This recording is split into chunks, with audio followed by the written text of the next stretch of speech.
I was here training yesterday. This gym is awesome. And, I'm from California, lived there my whole life, Southern California, and I have to say that I think Texas is the mecca of bodybuilding. I really do. I'm telling you, man. I train at Gold's Fitness quite often. My home gym's North Hollywood Gold's, and I got to say that, man, I don't know why they say California is the mecca, but this place is awesome. The gyms are awesome, hardcore gyms, and I gotta say I'm having a great time meeting a lot of people, and everyone's in great shape, and I'm enjoying myself. And basically, this is a YouTube event, but it doesn't seem like a YouTube event. It seems like it's a fitness event. And so I don't really know what I'm supposed to talk about, YouTube or fitness or motivation or what, but I'm going to talk about YouTube because I've never talked about YouTube before. And the way I got into posting videos on YouTube was basically marketing for my company. And, it's a simple marketing tool. And a lot of people are, I think YouTube is growing. It's going to take over television. And it's an insane marketing tool. It's fun. And doing training videos and editing training videos, I do everything myself. So for me, it's quite exciting to create a video, film the whole thing, edit the whole thing myself. It's a blast, and I'm learning slowly. My videos are slowly getting better and better. But the important thing is I'm enjoying what I do, and I think the important thing in life is to enjoy what we do. And when it comes to bodybuilding, the most important thing is enjoying what you do. A lot of people get caught up in competing, and it's no longer enjoyment.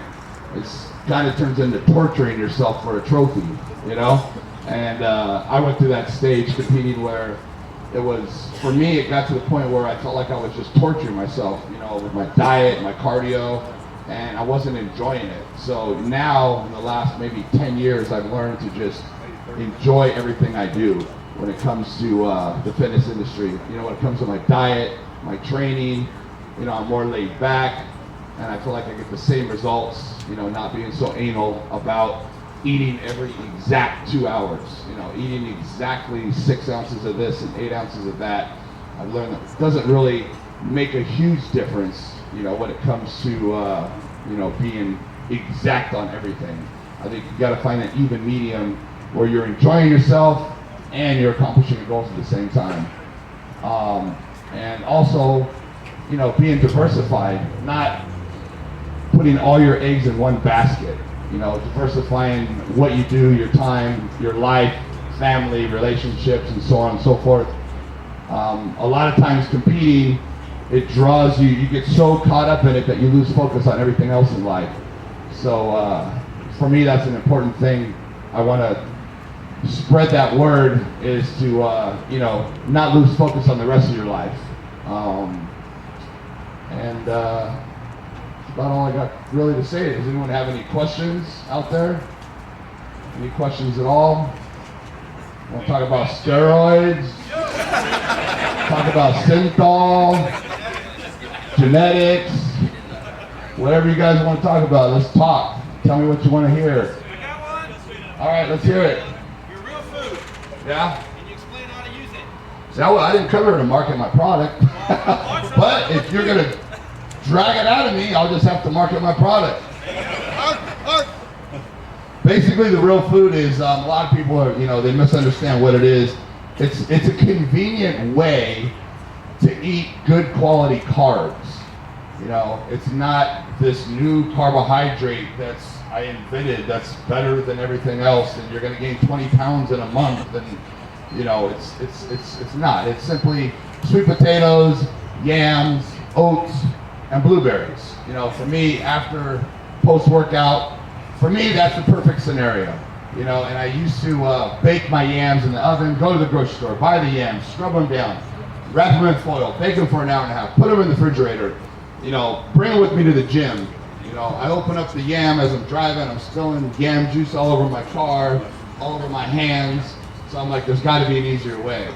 So I started eating baby food out of the jar, which is just pure, sweet potatoes. It's easy, but it's expensive.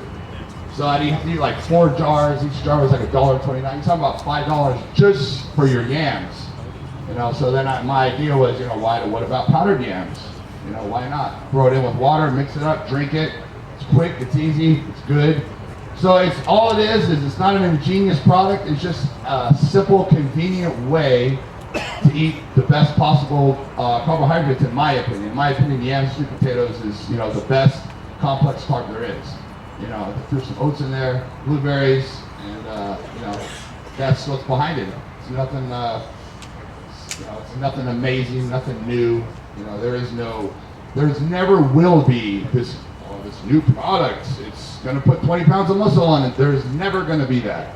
It's either, you know, you're either natural or you're not. Make a decision. You can take steroids, you're not going to take steroids. That's it. There's never going to be a miracle supplement ever. You know, every year there's a new one. Everyone claims it's not going to happen. You know, you're natural, you take steroids. That's it. Whether you're natural or you take steroids, basically, you know, the most important thing is eating. You know, eating 8 to 12 meals a day, being consistent, is the best possible scenario. Food first, supplements second.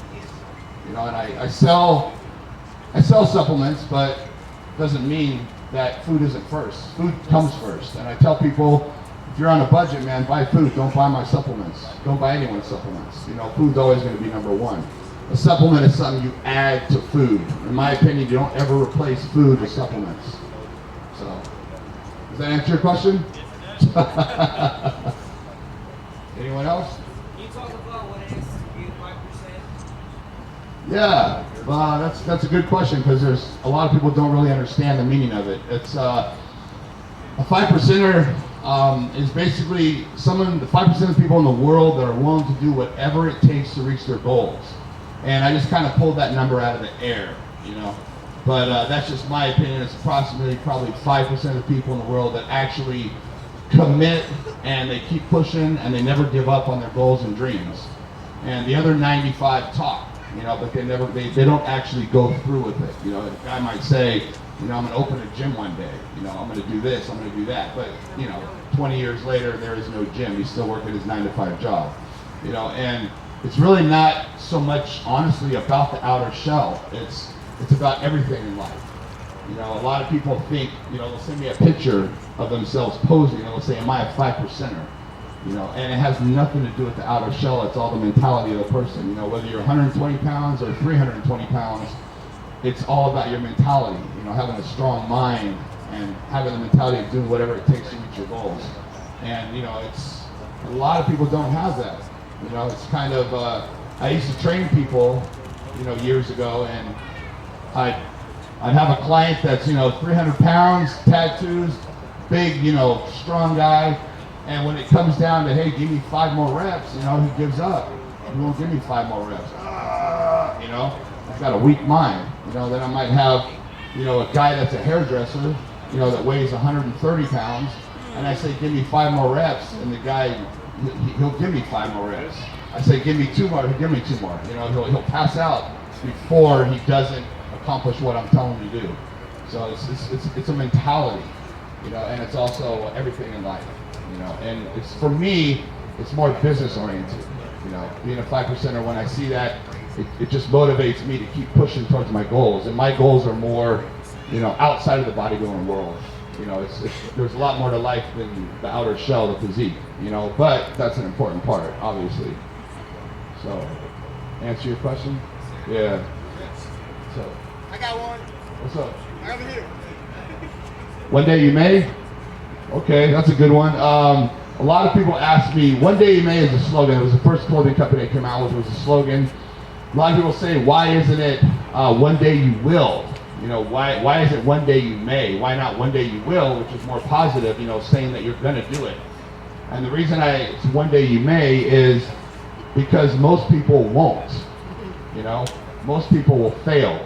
So when you're saying one day you may, it's leaving it open to one day you may accomplish your goals if you put in the work necessary. If you're the one that's putting in 16 hours a day, you're the one that's probably gonna accomplish your goals. You're putting in, you know, 4 or 5, 6 hours a day, you're probably not gonna get there. You know, it's just like anything. You open a business and you put 6 hours a day in, that business is gonna fail. You know, how do you expect to have a successful business putting 6 hours a day in? Same thing with bodybuilding, with anything in life, is the more you put in, the more you get out. You know, people will argue with me till they're blue in the face that, you know, bodybuilding is different, that you can do too much. There is overtraining, you know. If you don't take steroids, you can't train that hard, you know, and that's just a weak-minded person. You know, that's, in my opinion, that's someone that isn't a 5%, or anyone that's going to say that you can do too much. That's just an easy way out to justify why you're not putting in the work necessary to reach your goals. You know, a good example that a lot of people don't really understand is, let's say you have a guy that's eating 4 meals, let's say he's eating 5 meals a day, he's training an hour and a half, and no cardio, all right? Typical bodybuilding lifestyle. Well, let's take that same guy and let's have him eat, let's double everything. Let's have him eat 10 meals a day, and let's have him train for 2 hours a day, right? Which scenario is going to give you better results? You know, obviously the 10 meals a day, training 2 hours a day, maybe adding a half an hour of cardio, you're doing more to reach your goal, you know, but it's harder, takes more time out of your day. You know, you have a job, you have a family, you have kids, you know, it's hard to put that much time in. But the end result is, the more you put in, the more you get out, anything in life. And that's the thing that I always get from people, is that bodybuilding is the exception, that you can do too much. And my opinion is you can't. You know, there was a time when bodybuilding was my life, and I ate 12 solid meals a day. I slept 4 times a day, and I did cardio twice a day, and I trained twice a day. You know, but I was sleeping 12 hours a day to recuperate from, you know, all that training. Now, obviously, people say, well, you know, you got to have a life, you know, outside of bodybuilding. But at the time, bodybuilding was my life. So I was trying to do everything possible to reach my goals. So to me, that's very important, that the more you put in, the more you get out in anything in life, including bodybuilding. You know? So I kind of answered your question a little.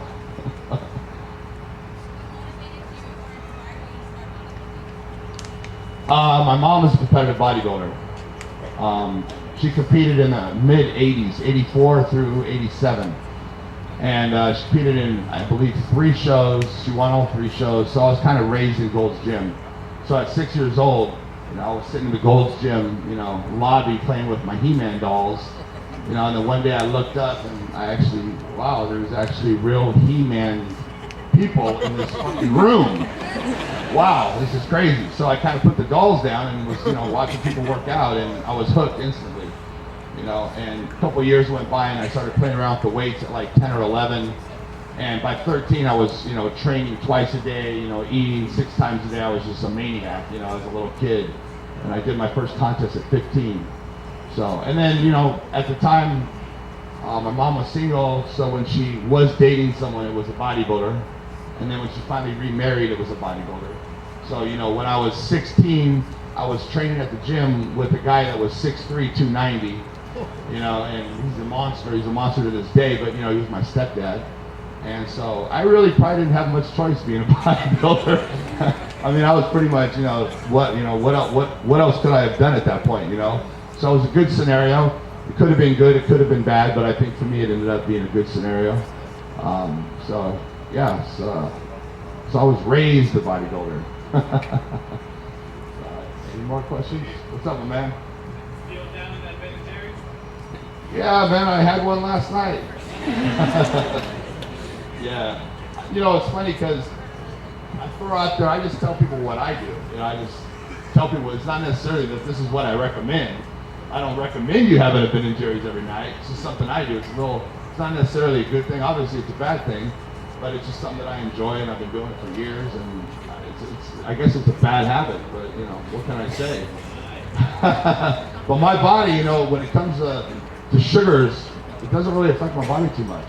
You know, obviously there's fat in there too, but I honestly have to say that eating that Ben & Jerry's every night, I don't really feel it affects me one way or the other. If I take a couple of days off, I don't notice anything. So, heck, keep doing it. What's up, man? Well, yeah, you know, there's some good peptides out there, but most of them are BS. I mean, you know, it's I would say Melatonin is probably the best one as far as working. The thing is that all the IGF-1 out there is pretty much fake. If you're gonna buy a milligram of IGF-1, if you're not paying at least $800, it's fake. It's not going to be $49 for a milligram. It's all fake, and they do make it and have it in the pharmacies for prescription now. It's called Increlix, and I don't know if I pronounced that right. Someone want to correct me on that one? Increlix? Anyone heard of that? It's basically American pharmaceutical grade IGF-1, and that's basically the only one I know of that is guaranteed pretty much real. So I would say don't waste your money on that stuff. Basically, food is number one, and whether you're natural or not natural, number two. Other than that, just train hard, eat, sleep, train hard, and just be willing to do whatever it takes to reach your goals. But yeah, I mean, you read you go on those boards and you read what people write about these peptides and so on and so forth, and they sell you, and you're going to be ordering them and trying them. And as you probably have come to realize, whatever you've read, the results are going to be you're not getting, correct? I mean, people are saying, "Oh, I gained 2 inches on my arms in a month." Try it, and you don't get anything, right? But you keep buying it in hopes that it's going to work. We're all hoping to find that that pill or that easy way, and the truth is that this really isn't. Even taking anabolics, it's still a long road. It still takes a lot of time. You see a guy that, I don't know though. I guess you look at someone like Ramy and you're like, whoa, what the? How does this guy do that? And how long has he been training? 6 years? It's unbelievable. Jesus Christ. I've been training for like 30 something years. It's crazy. Any other questions? Yeah, I got one. All right, what's up? You were one of the first people that took YouTube by storm as far as going just out there with synthol and steroids and just didn't care. Just putting it out there like it's always giving information and knowledge. And most people don't do that. Right. What led you to make that decision, and did you have any bad, negative feedback from the industry? I just tell it how it is when it comes to everything, and for me, I want people to know what they're getting into, especially with the bodybuilding world. I had a misconception of everything, as I was going through, as a young kid, I'd open up a magazine, and I'd see this picture still in my head of Tom Platz flexing a girl on each arm in front of a Lamborghini. As an 8-year-old kid, I'm like, that's what I want to be when I grow up. Muscles, 2 girls, and a Lamborghini. Sounds good to me. Where do I sign up, right? So, you start competing, and, you do a local show, you win it. National qualifier, you win it. You do, you build your way up, and you're not making any money. That's what's happening. And you already invested 10 years into the sport, and things aren't they're not what you expected. You assume you're going to have a supplement contract, you're going to be getting paid to be a bodybuilder, and it's going to be this incredible, awesome lifestyle. And what you didn't realize is that picture that you saw, that Lamborghini wasn't his. Those girls weren't his girlfriend. He went and got in his Volkswagen Bug and drove to his, 1-bedroom apartment, that he could barely pay rent, and that was the reality of it. But, you don't know that as a little kid, so I like to put it out there so everyone knows what they're getting into, and when it comes to steroids, the same thing, that's people that take them, a lot of people deny it, and the people that admit it, they deny the negative side effects, because when you're doing something, you want to trick yourself almost. You don't want to admit that you're harming your body. You don't want to admit, that it has these side effects, this is going on. So people usually aren't honest for that reason, and just want people to kind of know what they're getting into. It's like when I was 22, people were like, your hair's gonna fall out. I'm like, I don't care about my hair. All I want is muscles. I can shave my head. That was the mentality. Now in my 40s, my hair starts falling out. I'm like, holy shit, I'm losing my hair. What am I gonna do? When it happens, and that's the reality, is that you don't really worry about things until they start happening.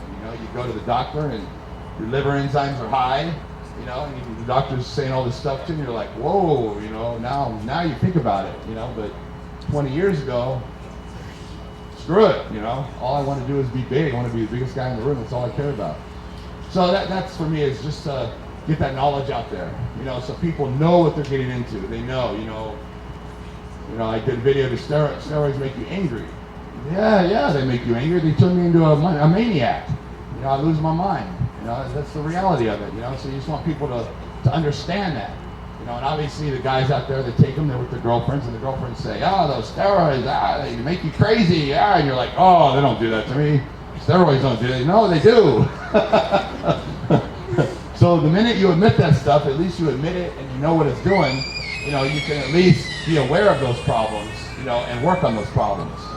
You know, so if my girlfriend says, man, those steroids, you're acting kind of, I can, you know what, you're right. You know, you're right. You're 100% right, and you can at least, you know, be aware of the, you know, the problems, and be aware of things when they do happen. So, you know, and I got nothing to lose. You know, I don't have a boss. I don't compete. I don't have to worry about nobody. You know, I can say what I want, do what I want. You know, there's no one that can do anything to me as far as I'm concerned. So that's the main reason too. You know, when you're competing, you know, you can't come out and say these things. You know, you can't talk about drugs. You can't talk about this. You can't talk the truth about bodybuilding. You know, you just gotta be angry inside and talk to your friends about it. You know, so I'm one of the rare people that can actually go out and say whatever I want, and I have, you know, no one can really do anything, or, you know. I mean, people say, aren't you worried about the police? You know, you're talking about drugs on YouTube, and it's like, you know, police can't do anything. I mean, unless they catch me with drugs. I mean, I'm just talking about it. I can talk about whatever I want. You know, so yeah, so that's pretty much it. Thanks for all the YouTube clips. Oh no, for sure, man, definitely. The most painful tattoo. I don't know, man. They all pretty much hurt the same, honestly. I don't know. These people be saying, you know, oh, it don't hurt. It's nothing, man. I'm like, okay, tough guy. That shit hurts. I don't care what you say. You know, probably my armpits. Probably the one I remember hurting the most. You know, I got tattooed on my armpits, and that wasn't fun. But you know, I feel like as I get older, they hurt more and more. I feel like every time I get a tattoo, it hurts more than last time. Because you're running out of room.